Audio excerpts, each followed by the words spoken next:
This is Inside Indiana Business Radio for the afternoon of Thursday, September 14th, 2023. I'm Alex Brown. It's been 10 years since Salesforce acquired Indianapolis-based cloud marketing firm ExactTarget for $2.5 billion. ExactTarget co-founder Scott Dorsey told Gary Dick entrepreneurs benefited from the largest tech sale in Indiana's history, and many helped build the tech sector in Indiana. And many of our founders and CEOs that we work with also came from those ExactTarget friendships and relationships.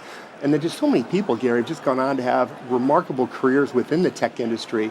The number of CMOs and CEOs that started their careers with ExactTarget is likely numbered in the hundreds. And it's just so rewarding to see everyone, their families are growing up and their careers have really blossomed. And, many of them credit ExactTarget as being a launching pad for their career. As Indiana's tech economy continues to grow, Dorsey said the state has shown that you can build a company anywhere, not just in Silicon Valley. The Indiana Chamber of Commerce has tapped Vanessa Green Cinders as its next president and CEO. Cinders currently leads her own consulting firm in Indianapolis and previously served as senior vice president for government affairs at Charter Communications. She succeeds Kevin Brinegar, who will retire in January.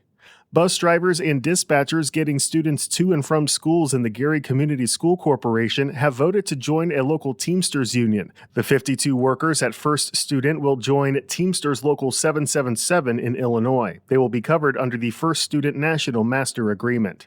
From the number one source for Indiana business news, this is Inside Indiana Business Radio.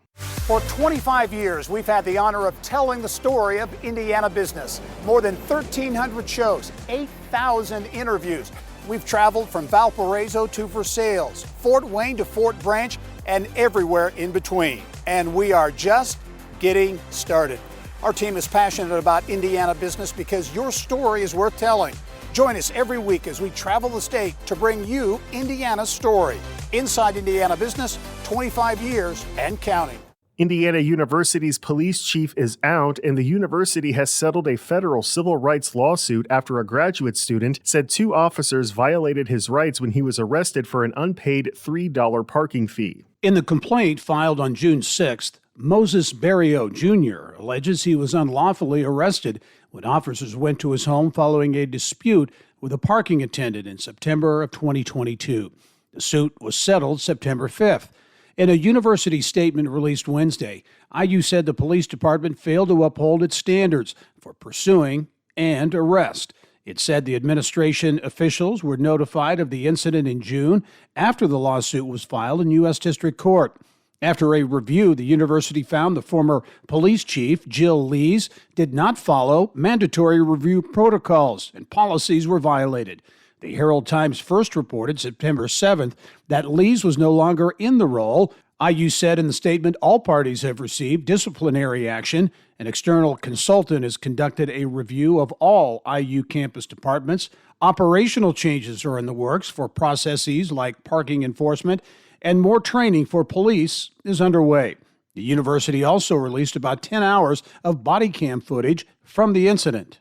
This is Gary Dick for Inside Indiana Business Radio. The parent of several Indiana casinos say cybercriminals stole personal information from a significant number of members of its loyalty club program. In a filing with the U.S. Securities and Exchange Commission, Caesars Entertainment said information including the driver's license numbers and/or social security numbers of its Caesars Rewards program members were stolen. Caesars operates Horseshoe Hammond Casino, Harrah's Hoosier Park in Anderson, Horseshoe Indianapolis in Shelbyville, and Caesars Southern Indiana in Harrison County. The company said it has taken steps to ensure that the stolen data is deleted by the unauthorized actor, though it cannot guarantee that result.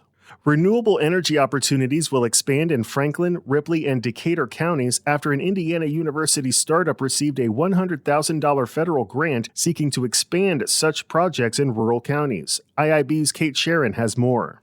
The primary goal of the project is to create a template for affordable renewable energy installation in rural areas. IU professor and startup leader Peter Schubert said they want to prove there is affordability and adaptability in clean energy projects for rural communities. And then be able to share that with people so that they can learn from what we figure out and then make their own decisions for what makes the most sense for them. Green Fortress Engineering was created in 2016 by the IU Innovation and Commercialization Office to bring technology in biomass and hydrogen to market and to use scientific community engagement and policy work to advance technology use. They then participated in a U.S. Department of Energy-sponsored and HeroX-administered program called the Energizing Rural Communities Prize, which handed out 67 grant awards to local projects looking to increase renewable energy adoption in areas prone to not see that type of development. Green Fortress was the only winner based in Indiana. Sister Claire Whalen, who is a clean energy advocate and on the leadership team, said her town can be an example for others. We have a responsibility to preserve the earth for future generations.